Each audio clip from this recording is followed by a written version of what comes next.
All right, Mopar people, welcome back to the channel. I'm just Mopar Joe. Today I was presented with a unique opportunity and I'd like to share it with you. This is a 1050 Dominator. And it just so happened I had an uncle give me this for free. He said, somebody, I think maybe back in the 90s, bought this brand new and dropped it off the tabletop. And it broke the arm off right here. So let me show you. Joe and I were looking at this. We were amazed that it didn't break the casting itself, but there's no cracks around anywhere in there. It all looks good. But that's the arm that they broke, and it just threads out of there. So with a little bit of research, see, this one's actually bent some. It needs to be brought back out to where it hits the accelerator pump arm. I also went ahead and popped off one of the float bowls. Looks like they had stole the screw and stuff out of the top, but check out the inside. I don't think he was lying to me. I think it's brand new. All I need to do is fight these gaskets off here, which shouldn't be a big deal. I think I'm gonna go ahead and soak them. I can just lay it flat down like that. I don't even have to soak the entire bowl, but I got new accelerator pumps too, so I can yank this off and hoping for an easy gig here.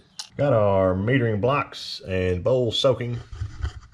I need to take those other two plugs out at some point, but I got all the gasket stuff under the solution. This is just toluene, and it's pretty stout stuff, so I want to get it covered up. Let it soak a little while. I got my arm here drilled, and where my ease out will slip into it. And I'm just going to leave it lubed with PB Blaster. Come back and see what it looks like. So hopefully you can see it didn't take very much cleaning at all in these bowls. They're wonderfully brand new. The body itself, I mean, it was just dusty. Like the whole thing was just really dusty. I still got to get my screws in the side of my metering block here. Yeah, it's pretty straightforward. It's just a simple carburetor build. I talked to Tall John and I talked to Andy Wood about this thing, and I'll show you here. Andy believes that this is a 2-circuit Dominator, since those air bleeds there are gone. And I got my gasket on, get it back in place. But it's all looking nice and new. It's got the power valves are both plugged. So I previously mentioned to you, and I started this video, I guess I should take this back off.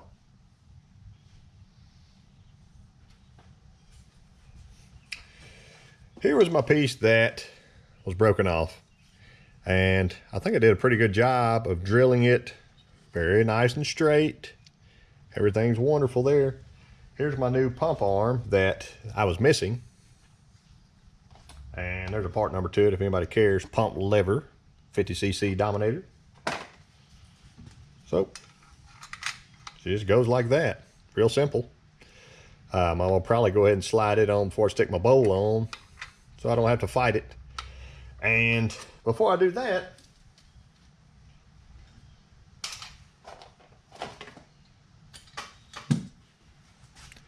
I wanted to compare it to my other one. They are identical part numbers. You can see the 51s on them. But if you'll recall, I think my other one is just slightly bent. You can see kind of the difference there. So I want to be sure it lines up with my pump lever, or the pump lever in the pump itself. So in order to do that, I'm going to slide it on, double check it, and I think I might actually have to lock this in a vise and just pull over on that just a little bit with a crescent wrench to get it straightened back out. Everything looks good. I may take a wire wheel and knock a little bit of that ugly off there. The only stuff I've done to the carb itself and to the metering blocks and stuff, it had a lot of nasty casting flash on it. And I took my little file, there we go. Took my little flat file like this and just ran over those, knocked the stuff off that would cut your fingers. You know, there's another little spot there I could get at, but There's no real performance advantage in that. It just kind of makes it look a little nicer. I went around this edge here so it won't slice your hand when you pick the carburetor up. You know, I guess the old pot mill or whatever they make these out of was pretty sharp and ugly, but I think it's going to be a nice piece when it's done. I don't think it looks too bad. I had to double check my receipt. $208 got me the pump arm that I needed, the gasket kit, the fuel rail, whatever you want to call it. I had to buy the sets of these because the screw and nut assembly, because they were missing. But I think it's ready to go. This is the one I had to bend. I got it back pretty nice. And you'll see this thing. Let me get it out and show you. Now you can kind of see what's going on. And this is the HVH Super Sucker adapter. So we look down. I'm going to show you again anyway. 4-hole on top.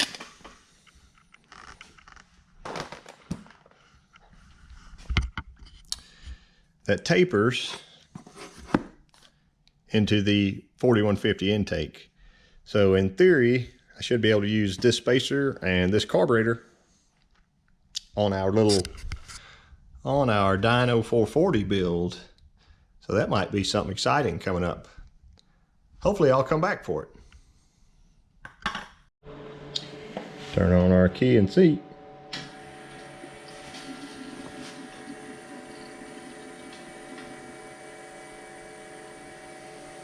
I hear it filling up.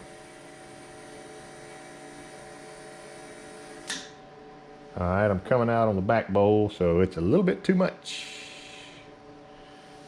I got her pretty well adjusted, I think, in relationship to this board anyway. So my float levels are pretty nice. I can just barely tilt it and it comes out the side now. I kind of like the sight glasses. Everybody likes the sight glasses better, but this old Carb did not have those. And for $208, I think I have a pretty nice Dominator here. I didn't check my pump shot yet. I'm sure it's going to be fine. I'll try to lift. Oh, there we go. You can see that one. See that one. And one big time of a real deal squirt here. There we go. Oh, there it is.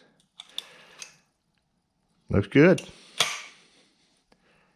I think we're ready to try on something. I appreciate y'all watching, and I'll catch you next time.